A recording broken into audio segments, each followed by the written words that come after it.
Ano ba yan? Wala man lang ako natutunan sa pinanood ko. Masyadong bitin. Alam ko na. Magdi-discuss na lang ako mag-isa.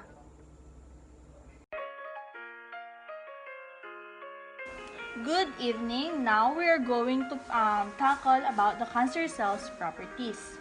As you can see in this graphic, on the right side we have the growth and division of the cells, and then on the left side we can see that we have the dying cells. Two things can happen. If this dividing cell can be upgraded and this dying cell will be downgraded, cell death will be decreased and this growth will be increased, and this healthy cell will become cancerous.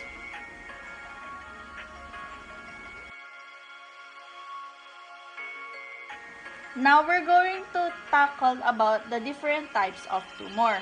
There are two types of tumor, which is the first one is the benign tumor and the other one is the malignant tumor.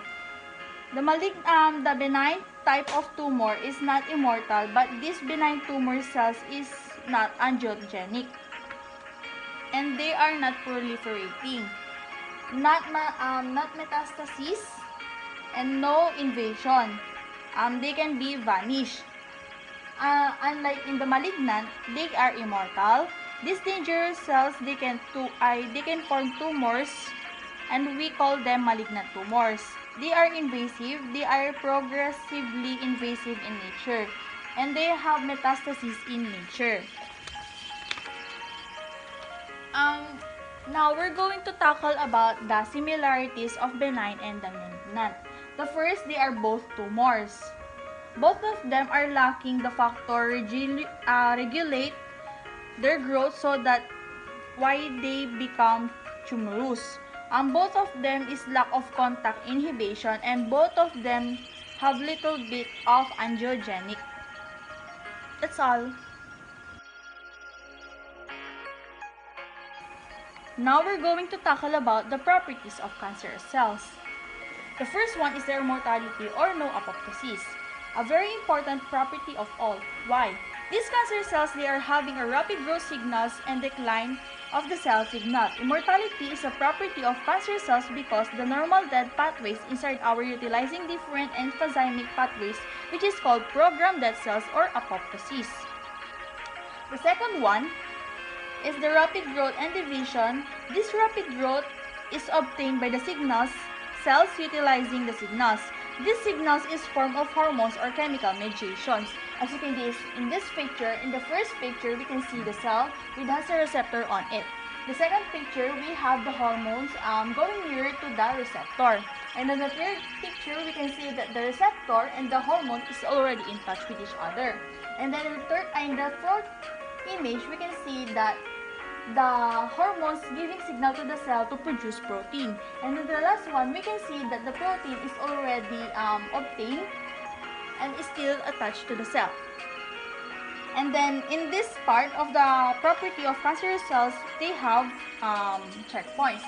The first checkpoint we can see in here is the checkpoint between the S phase and the G2 phase. The second phase is between G2 phase and the anaphase phase.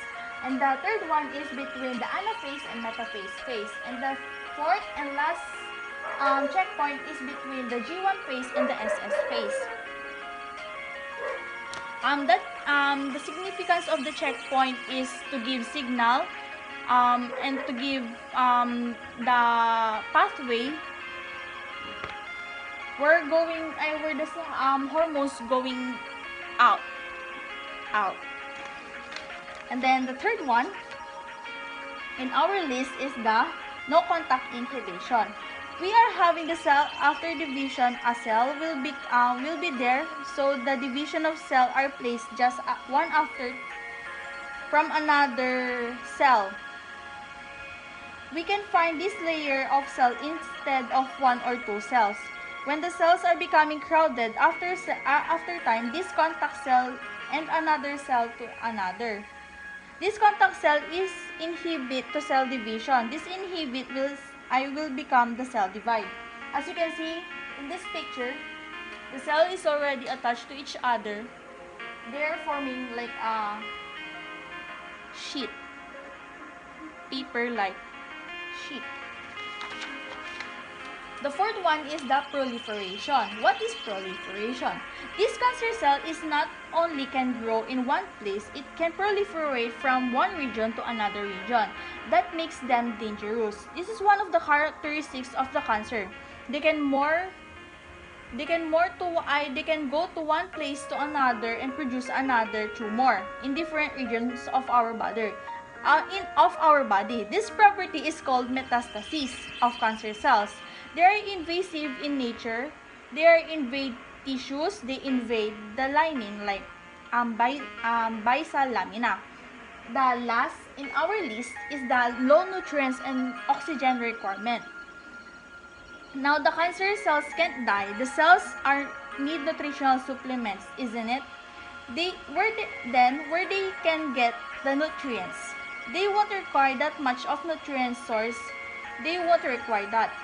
They will just adjust very few amount of nutrients for other growth and divisions, but they need oxygen. Also, they need nutrient source, but they make that such amount to clump of cells or chunk of cells. That's all. Now we're going to tackle about the types of cancers.